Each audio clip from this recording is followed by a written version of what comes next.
نحمدہ ونصلی علی رسولہ الکریم اما بعد بسم اللہ الرحمن الرحیم۔ مرکب اضافی کا اگلا ٹاپک دیکھیے، ڈبل مرکب اضافی۔ یاد رکھیے ایک جملے میں ایک سے زیادہ بار مرکب اضافی آ سکتے ہیں۔ ہم اب اگزامپل لے رہے ہیں ڈبل مرکب اضافی کی۔ جیسے یہ جملہ دیکھیے، اللہ کے رسول کے ساتھی۔ اس میں دو مرکبات جو جوائن ہوئے ہیں وہ ایک اللہ کے رسول، دوسرا رسول کے ساتھی۔ اللہ کے رسول میں اگر آپ اس کا مرکب بنائیں تو رسول اللہ ہی بنے گا، یعنی لفظ اللہ مضاف الیہ ہے اور جری حالت میں۔ رسول کے ساتھی یعنی اصحاب الرسولی، یعنی لفظ اصحاب جو ہے وہ مضاف ہے۔ یعنی دونوں مرکبات میں آپ نے دیکھا کہ اللہ مضاف الیہ اور اصحاب کا لفظ جو ہے وہ مضاف ہے، اور یہ اینڈ تک ایسے ہی رہے گا۔ فرق کہاں پر آتا ہے؟ جو لفظ ان دونوں مرکبات میں مضاف بھی ہے اور مضاف الیہ بھی ہے، جیسے لفظ رسول۔ رسول پہلے مرکب میں بطور مضاف آیا ہے اور دوسرے میں بطور مضاف الیہ، تو یہ ایک ایسا لفظ ہے جس پر ان دونوں کے قواعد لاگو ہوں گے۔ تو اللہ کے رسول کے ساتھی کے لیے آپ کس طرح سے اس کا مرکب بنائیں گے؟ آپ درمیان والا لفظ درمیان میں لے آئیں گے، اس پہ جری حالت کر دیں گے، تنوین ختم کر دیں گے، ال ختم کر دیں گے، اور اصحاب اسی طرح سے آپ کا آ جائے گا شروع میں اور وہ بن جائے گا مضاف، اور مضاف کے اوپر اس کے پیچھے جو عامل لگتا ہے اس کے مطابق لگ جاتا ہے اعراب۔ ہم تو یہ خالی لے رہے ہیں، پیچھے کوئی عامل نہیں ہے، تو بائی ڈیفالٹ ایک اسم عربی کلام میں ایک اسم بائی ڈیفالٹ رفعی حالت میں ہوتا ہے، تو ہم نے اس کو ضمہ کے ساتھ شو کیا، اور اللہ ہی مضاف الیہ ہے، اس کو ہم نے جری حالت کے ساتھ شو کیا۔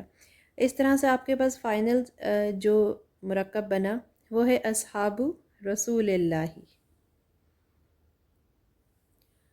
تو اصول کیا ہوئے کہ جب مرکب اضافی میں ایک سے زیادہ نسبتیں پائی جائیں، یعنی ایک جملے کے اندر ایک سے زیادہ مرکب اضافی موجود ہوں، تو ان کا اعراب کس طرح ہوگا؟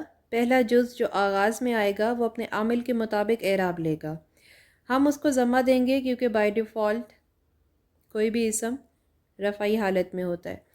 دوسرا جز جری حالت میں ہلکا اعراب لے گا، اور اگر اس میں کوئی تیسرا چوتھا اسم بھی ہوا، جزو ہوا جو درمیان میں آئے گا، تو وہ بھی بطور مضاف الیہ اور مضاف دونوں کے قواعد اس پہ لاگو ہوں گے، اور اس کا اعراب بھی ہلکا ہوگا اور وہ جری حالت میں ہوگا۔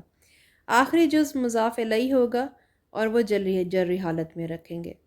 اس کے لیے اگزامپلس دیکھ لیجئے۔ پہلا جملہ دیکھیے، اللہ کے رسول کی دعا کو دعا ہی کہتے ہیں، تو دعا رسول اللہ، اللہ کے رسول کی بیٹی کو بنتن کہتے ہیں۔ اس کا مرکب بنائیے، اللہ کے رسول کا گھر کے لیے بیتن کا لفظ ہے، اللہ کے گھر کا دروازہ بابن کہتے ہیں دروازے کو، آخرت کے دن کا مالک، آخرت کی یعنی یوم جزا و سزا، الدین اور دین کے لیے یوم، تو اس کے لیے مالک ادھر آ جائے گا، مالکو یوم الدین۔ ٹھیک ہے، یہ آپ کے اگزامپلز ہیں۔ اس کے علاوہ اب ہم کچھ اسماء خمسہ پڑھیں گے۔ جی، یہ اسماء خمسہ ہے، اسماء یعنی ناؤنز، خمسہ یعنی 5، جو ایک جملے میں بطور مضاف استعمال ہوتے ہیں۔ ذو، ذا، ذی یعنی والا، جیسے ذی شان کہتے ہیں، یا ذوالجلال والاکرام اللہ تعالیٰ کا نام، یا ذی مال والا۔ ٹھیک ہے، اور ان کی جو اعرابی حالتیں ہوتی ہیں وہ بالحرکت نہیں ہوتی، وہ یہ لفظ میں تبدیلی آ جاتی ہے، یعنی واو، الف اور یا لگتا ہے تو بالحرف ہوتی ہیں، اور ان کے پیچھے جو عامل لگتا ہے اس کے مطابق پھر رفعی، نصبی یا جری حالت ہوتی ہے۔ دوسرا لفظ فو، فا، فی، یعنی منہ کو، ماؤتھ کو کہتے ہیں۔ پھر ابو، ابا، ابی، جیسے ہم احادیث میں پڑھتے ہیں کہ عن ابی ہریرہ رضی اللہ تعالیٰ عنہ، کہ ابو ہریرہ سے روایت ہے، یا ابو بکر صدیق جیسے نام ہے رضی اللہ تعالیٰ عنہ۔ اور سورہ احزاب میں آپ کو آیت نمبر 40 میں ابا احدن کا لفظ ملے گا کہ نبی پاک صلی اللہ علیہ وآلہ وسلم تمہارے مردوں میں سے کسی کے باپ نہیں ہے۔ تو اسی طرح اخو، اخا، اخی، یہ بھائی، اور یہ اس کی تینوں رفعی، نصبی اور جری حالتیں، اس کا ذکر۔ اور پھر ہمو، ہما، ہمی سسر یا سسرالی رشتہ داروں کے لیے لفظ استعمال ہوتا ہے۔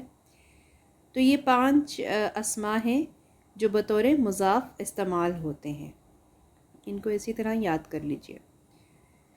اور پھر انشاءاللہ اگلے لیسن میں مرکب اضافی کی مزید ڈیٹیل آئے گی۔